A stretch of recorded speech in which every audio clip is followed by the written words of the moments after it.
Shabbat Shalom and Chag Sameach. So, halakhic conundrum, but I think you might all know the answer to this. Imagine you are in a sanctuary, and the sanctuary has the ark on the opposite wall from the direction of Israel. Which way do you face? The normal rule, of course, is that when we are davening, we turn towards Yerushalayim. Even in Israel, if you are in the north, you turn to the south. If you're in the south, you turn to the north. If you are in the east of Israel, such as down near the Dead Sea, you turn back to the west. You always turn towards Yerushalayim when you are praying. But there is another consideration, because in this particular sanctuary and in many others around the world, what is in the opposite wall? What do we call this? The ark, right? Officially the Holy Ark, Aron HaKodesh, because a regular ark in Hebrew could just be a closet. So we want to make sure that's a differentiation. And what makes this ark holy? Okay, we're all there. We're there, right? We got Torahs in there. Essentially, this is a discussion. This is a tension between, do we bow towards Jerusalem or do we bow towards the Torah? And what is the answer? What's that? The earth is round. It is round, although there are shorter distances one direction versus another. And even if the earth were flat, the answer would be the same. That you bow to the Torah in your midst, first and foremost. Obviously, the ideal is to have the Torah on the same wall that is facing towards the land of Israel and Jerusalem in particular. But unless someone wants to step forward with a massive donation for us to reorient our sanctuary, and I do know that Daniel has the plans of what that would look like, for the moment we're going to have this tension. And that means that when we stand and when we bow for the Amidah, coming up shortly, we will be bowing towards the Torah, even though that means that technically our back is towards the usual direction that we would be facing for Israel. Why? Well, because Torah takes precedent. Torah takes precedent. How do we know that? Well, where was the Torah given? Mount Sinai. You've been paying attention. Exactly right. Mount Sinai. And Mount Sinai is part of what country in biblical times, not current geopolitics? What's that? It was in the wilderness, Bamidbar. Our regularly scheduled Torah readings, resuming this coming week, are telling us that we are in the wilderness right now. And the defining feature of the wilderness, according to Jewish understanding, not according to climatologists or geographers, the defining feature of that wilderness is that it is uninhabited, that this is no man's land. This is a nowhere place. Mount Sinai is, by design, a place that no one can claim is their country, including us. Torah was given without borders. Torah was given without a zip code. And we became us through the gift of Torah, not through the gift of the land. Now, don't get me wrong. The Torah makes it very clear that the land of Israel is incredibly important. But when, like I said, when we're looking which way to bow, we are choosing to have to deal with the tension between two supreme values. Torah comes out on top. Torah was given outside the borders of Israel precisely because we had to become us in order that when we were in Israel, we would be able to fill it with the light of the Torah, with the goodness of the Torah, as God says in multiple places, because that was the opposite of what the then current inhabitants were filling the land with. But what they were filling the land with, I won't say in polite company. And that also gives us a very special perspective, and one that our Tanakh, the rest of our Bible that comes after the Torah, is filled with, which is just because something happens in the land of Israel doesn't mean the Torah approves of it. That occasionally there is tension, and in fact in the Tanakh it is almost constant, because the people of the land during the time of Judges, not so good people, right? They end up eventually getting a king, and David, yay, he's pretty good. And then it kind of tapers off from there. And for those of you who've been coming on Friday night or catching up with my videos, you'll know that we're going to be talking about the line of kings that are discussed in the Bible. We've already gotten two episodes in, so stay tuned for more. And so that necessitates the creation of a new job. And that new job is going to be prophet. The prophet is different than the king, because the prophet, well, isn't hereditary. And the prophet has no authority to govern the state. Instead, the prophet is inspired by God directly to speak to the people, to speak to the king. And by and large, the records that we have, what they have to say is pretty harsh. That the people are messing up, that the king is messing up, whether it be with idolatry or whether it be with sexual immorality. Whether it be a neglect of those that are poor, the orphan, the widow, the stranger, or whether it be the exploitation of their work, whether it be making alliances with the worst of the ancient world, or whether it be making war upon brother and brother for mere profit in the meantime. The prophets are unflinching in their criticism of the people, because that's the point. Remember, the Torah takes precedent.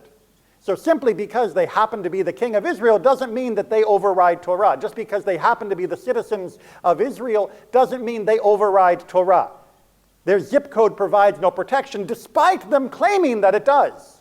We see explicitly in the days of Jeremiah, one of the last prophets before the fall of the Second Temple, that the people hear his criticism of their horrible immorality and destruction, not only of the trappings of piety, but the basic fabrics of a moral society. They keep saying, yeah, but we're safe. We've got the temple. What's God going to do? Knock down his own house? We're fine. We don't have to be good. We've already got it made because of where we live.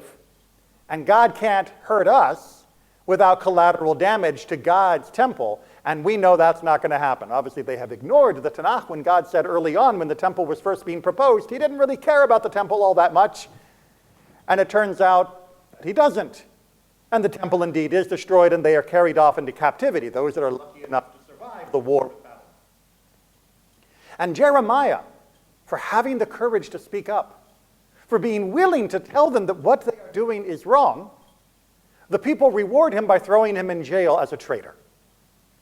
They say, how dare you criticize God's people? How dare you criticize God's kings? You are a traitor. You are treasonous for daring to speak the words of God, but doing it in a way that we don't like. This is a tension that is made all the more acute in the modern world.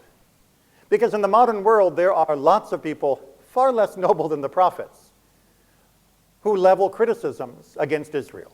Some of you may have seen the horrific screed that was put out in the New York Times quite recently, full of lies and some of the worst reporting I have seen in years that has made it to a paper that used to have a journalistic reputation. Some of you have seen on social media, and I apologize for your eyes, all of the claims, the false spouting of different lies of what Israel is up to in its machinations to control the U.S. and control the world and to slaughter and conquer and all of this other nonsense. But the problem with all of that propaganda and lies is it actually makes it hard when you have to point out something that is legitimately worthy of critique. Because you would probably, if you're not keeping up on Israeli news, you would probably think that it was a lie if I told you that one of the chief ministers of Israel celebrated his 50th birthday with a birthday cake decorated with the hangsman noose. Hangsman noose, you know the knotty rope that they put around people and hang them till they're dead? Right, this was the decoration on his birthday cake. In fact, he and many others in the Knesset and cabinet have been wearing little pins with a hangman noose because they have been pushing and succeeded in passing legislation just recently that introduces the death penalty by hanging for terrorists. Now, I say that word cautiously because when you read the text of the bill, which is now law in Israel, you realize exactly how dangerous this text is. The text says that now, for the first time, it will be the mandated punishment for somebody who kills another person with the intention of denying the existence of the state of Israel. So far in Israel, there have only been 2 executions in the entirety of its time. One, for Eichmann, which I think most of us can understand why Israel felt that this Nazi war criminal deserved to be brought to justice, the same as those that were brought to justice at Nuremberg. And the second, an Israeli who was falsely accused of collaboration with the Jordanians during the 1948 war, and who was summarily executed by hanging on a drumhead court, and only exonerated a year later as actually being completely innocent of the crimes for which he was committed. So far Israel has a 50-50 track record on executing people legitimately. It's not a great record to proudly, to boastfully, to gleefully celebrate the idea of hanging more. And what will be the difference between those that have murdered and those who have murdered with the intent of denying the existence of Israel? Well, it'll be what is decided by the Department of Justice. If I believe your act of terrorism, your act of murder, was politically motivated in a way that I disagree with, the hangman will get busy. If, on the other hand, I believe that your act of violence and murder was not motivated for that reason, then maybe we'll prosecute and maybe you'll go to jail, but you're not going to face the same crime, not going to face the same punishment. Tell me a situation where you can establish a law where it is a flip of a coin, at least in theory, of who will face the hangman's noose and who will not. That'll be down entirely to whether the prosecution feels they can glean, they can divine, they can read the tea leaves of your intent in a way that will make it clear. Now you might be thinking, no, but Rabbi, they're terrorists. Right, they're terrorists. And are there no Jewish terrorists? Are there no Jews who commit violence against other people within the borders of Israel? Jews don't commit murder? Go to the Israeli prisons, you will find plenty of them that commit murder. Now, are they all politically motivated? Of course. The vast majority of Jewish murderers are the same as murderers anywhere in the world. They're murdering for money, they're murdering out of passion, they're murdering out of stupidity, sometimes pure accident and neglect. But are there Israelis who murder out of political motivation? Absolutely. And are there Israelis who murder out of political motivation at the rebellion against the current state of Israel? Are there people that will attack soldiers that are trying to keep peace within the streets of Jerusalem because they deny the legitimacy of those soldiers and the government that they represent? Absolutely. And they're Jews. They'll be wearing a black hat, they'll be wearing black clothes, but they'll be throwing rocks the same as a Palestinian will be throwing rocks. But the Palestinian will be hanged, but the Jew will not. The Torah tells us there can be only one law for the people of our state. It's one of the most oft-repeated statements in the Torah. There is only one law for you and the stranger. You don't get to say there is one version of justice for us and one version of justice for them. The Torah prohibits such acts. And yet Israel has just passed through its Knesset exactly a law that does this. Not merely that it will target terrorists, but that it will only target some terrorists that will be defined even in contradiction to objective evidence that the motivation was the same between them and Jews, purely because they're not part of our coalition. They're not part of our government. Therefore, even though some of us are rioting and murdering, they will not face the same punishment as those over here that are rioting and murdering.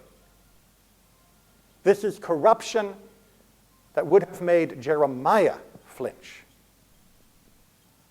This is a distortion of what Israel is meant to be. This doesn't mean that all the other slander and lies and foolishness that people say about Israel is true. But we have to be careful that as we deny all of their lies, we are willing to admit when there is truth. Not to give in to everything they say, not to say that therefore all of Israel is illegitimate, God forbid. But to say, no, that's failing. The prophets never said Israel should pack it in and go home. The prophets never said that Israel was an illegitimate state, but the prophets were willing to say the king is wrong, that the people are wrong. Not about everything, not about all of the slander that came from Egypt and the neighboring countries later on as well, but to say, no, that right there, that's not good. And we have to be prepared to do the same. I will still be sending money to JNF. I'll still be buying Israel bonds. I will still be supporting Israel publicly and privately. But I will not support the hangman noose that only calls for some. If Israel wishes to introduce the death penalty for cases of murder, it is within its right to do so. We can have a long conversation about how the death penalty is handled within Judaism. It's a really fascinating topic. But nowhere in the process of handling that topic does any part of our tradition for 3,000 years say, but you only have to hang the people you don't like. And you don't have to hang the people you do like, even if they did exactly the same crime. That doesn't work. That is not Torah. And above all, above every politician, above every social media pundit, above every chanter in a mob, Torah is still king. It is king here, and it is still king in Israel. And we have to make sure we remember that. Shabbat Shalom and Chag Sameach.